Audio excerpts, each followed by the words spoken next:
track where you hang out, mate. Far out. Pretty nice. It is, but I imagine, Cody, that it's got its own pressures. It'd be nice to think, oh yeah, look at all this stuff you got. Look at those motors just laying over there. Look at these chassis you got. But there's a lot of pressure being a top 3 World of Outlaws team. Yeah, I mean, it's all in what you make it. You know, you can't let the pressure get to you. You just got to do your job and you know, try to do it to the best of your ability and try and be as successful as you can. This is a very high-profile team, and David's one hell of a gasser, and Todd's one heck of a businessman, though. There's a lot of very powerful forces at play. What's that like for you? Well, I mean, it takes good people like that to make it all happen. You know, it takes a great car owner with a lot of money, and it takes a great driver and a great team to put all this together. And, you know, fortunately we have all that, and I think the success is building, and, you know, it's all working out really well. So when did you start doing all this? I mean, you, of course, Dad was, you know, a badasser from Ohio for many, many, many years in all-star competition and all that sort of stuff. When did this interest for you? Were you always going to be working on them or racing them?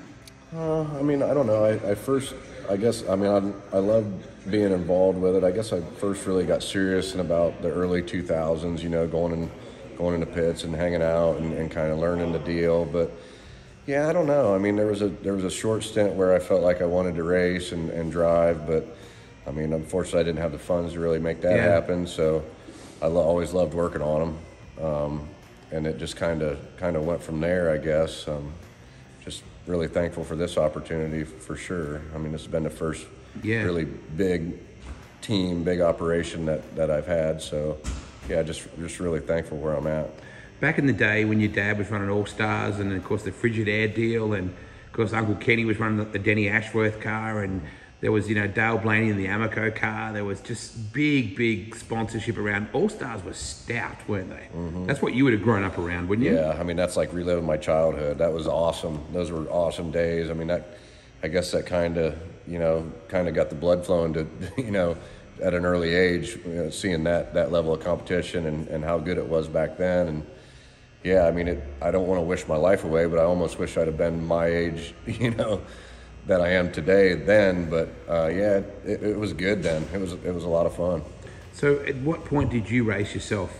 I would say, I mean, I probably ran like 30 or 40 410 races when I was about a senior in high school. And then later on, I raced a 305 a little bit for a guy, but didn't, you know, never really amounted to too much. You know, I won one 410 race at Lakeville Speedway in Ohio. Yep. And but other than that, you know, it was pretty short lived. Like I said, we didn't really have the funds to really kickstart it and do it right. So, I mean, working on them was the next greatest thing. I always tell everybody I was a far better mechanic, I feel like, than I was a driver.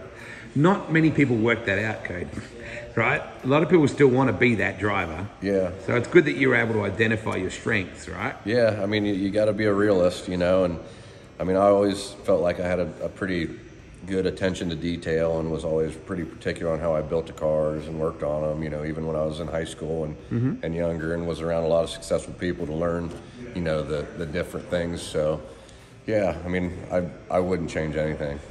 A lot of people have their own state and they claim it's the superpower of sprint car racing. Indiana, which is pretty well more non-winged than winged. Pennsylvania, they'll always tell you that PA is the home. West Coast has been amazing in the last few years, but Ohio has always had this incredible depth of talent. Yeah, I mean, Ohio's been good. I mean, all those areas you just spoke of, I mean, I think they're all individually have their own little, you know, perks about them, and they all have their own, you know, little talents. But yeah, I mean, Ohio's was great. I mean, they definitely taught me how to figure out the slick, dusty, you know, racetracks, you know, where you got to get your... Is Ohio dusty? Oh, well, I think everybody knows that. I mean, that's a characteristic. But yeah, I mean, it teaches you that, you know, that little bit of, you know, how to get your stuff figured out on them, you know, slicky dusties. And I feel like that's definitely helped me in some areas. So how much did you work with Dad?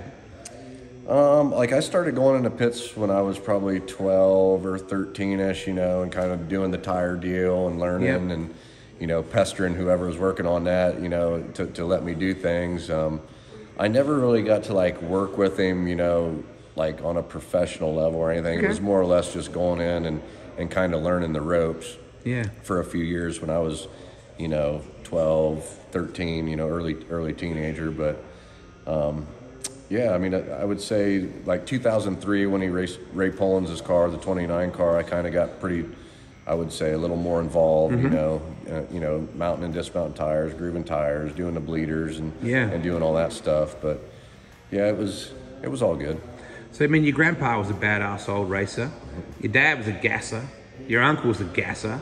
Lee now, of course, has been racing for a number of years now, and now his boy, Kenny's working on that thing, and you know that the future's coming with that for sure. Yeah. You must be so proud of being part of the Jacobs dynasty, mate. Yeah, I mean, I love my family. There's no doubt about it. I mean, it's in your blood. You're a nature, habit of nature, I guess, and this is all I know. And I don't know what else I would do, and super proud of my whole family and what they've been able to accomplish. And it's been a really cool journey, to meet all the people, around, here in Australia and everywhere. I mean, it's been a really cool experience.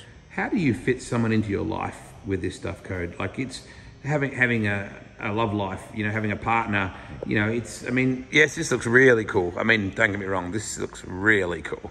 But how often are you home in Worcester?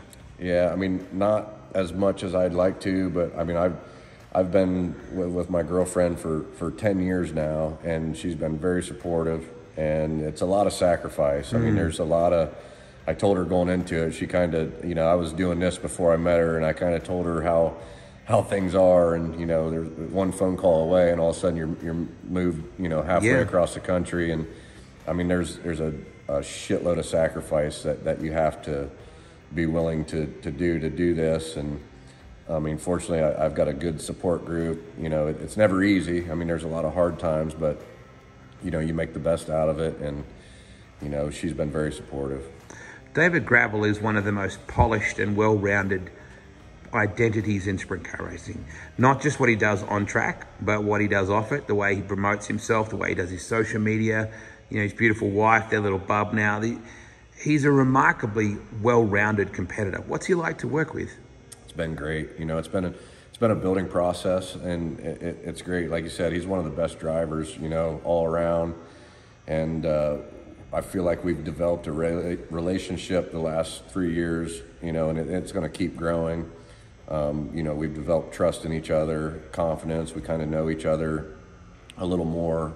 I can kind of know what he's going to say to me when he gets out of the race car before he even says it. And, I feel like chemistry is huge. I mean, everybody in this industry has money and the equipment to do what it takes. It's the people that makes a difference, and working with a driver and establishing that relationship and trust is very, very key. And I wouldn't want to be doing it with anybody else. How long does it take to get that understanding? From when you first work together, how long does it take before you know what he wants before he wants it? Nothing happens overnight in this business. I mean, it definitely, it can take 2, 3, 4, 5 years even before you develop a really good package and competitive relationship with a team and driver and car owner and everything. And I've been with this team for 4 years, been with David for 3, and I feel like we're getting to that level now, and we both want to get to the top, and I feel like we're really close, and once we get there, I feel like we're going to stay there. So a polar opposite to David is Tim Schaefer. Man, he's one of my favorite drivers on the planet for many reasons. Firstly, because he's a gasser and still a gasser.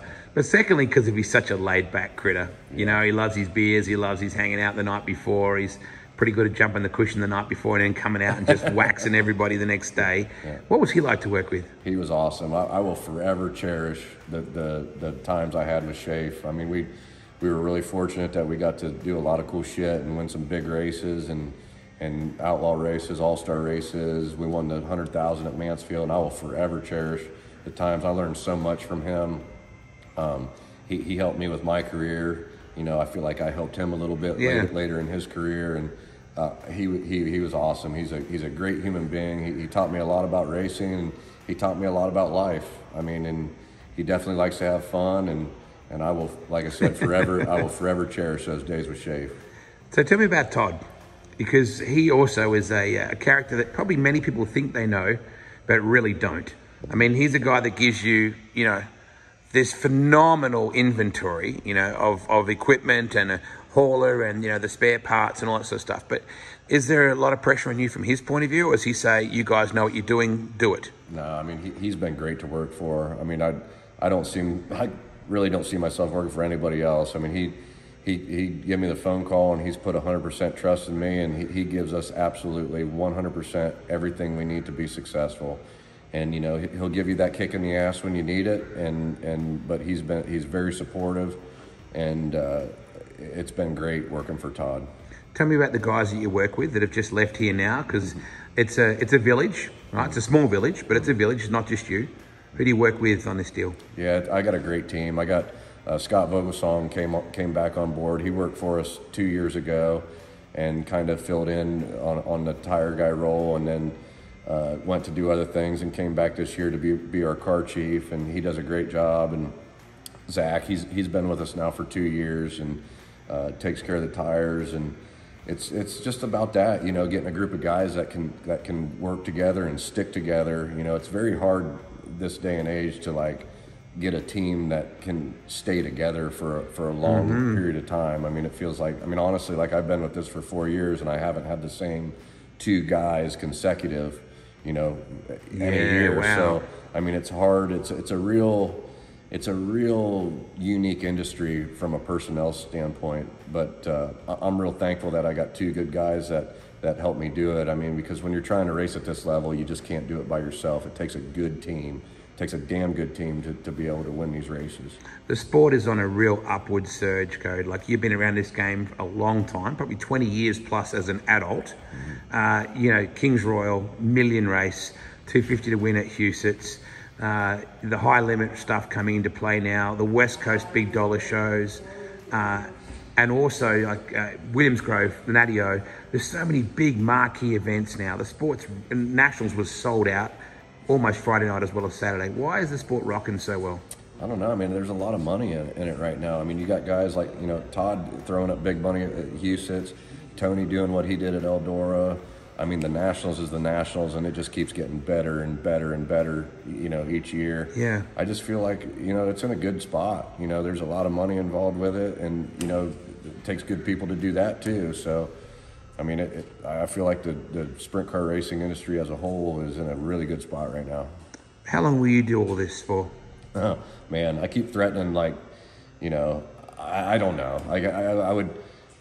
I don't want to do this forever. There's no doubt about it. You feel like, from the mechanic standpoint, you sacrifice your life to do what you love, and you miss out on a lot of cool shit at home with family and stuff like that. And so, if I could, I got some bucket list goals that I personally would like to accomplish. I'd like to win an Outlaw Championship. I'd definitely like to win a Nationals. If I can do this another 5 to 10 years and be able to accomplish those, it probably would make the process speed up a little bit, but I don't know how I'll act to that. If you win a Nationals and you win a championship, there's a part of me that says I want a little bit more too. Yeah. It's a bad drug. So I don't know. I don't really have the full answer to that, but as long as I'm still having fun and I still feel like I can do this competitively with the right group of people, I'll probably keep on rolling.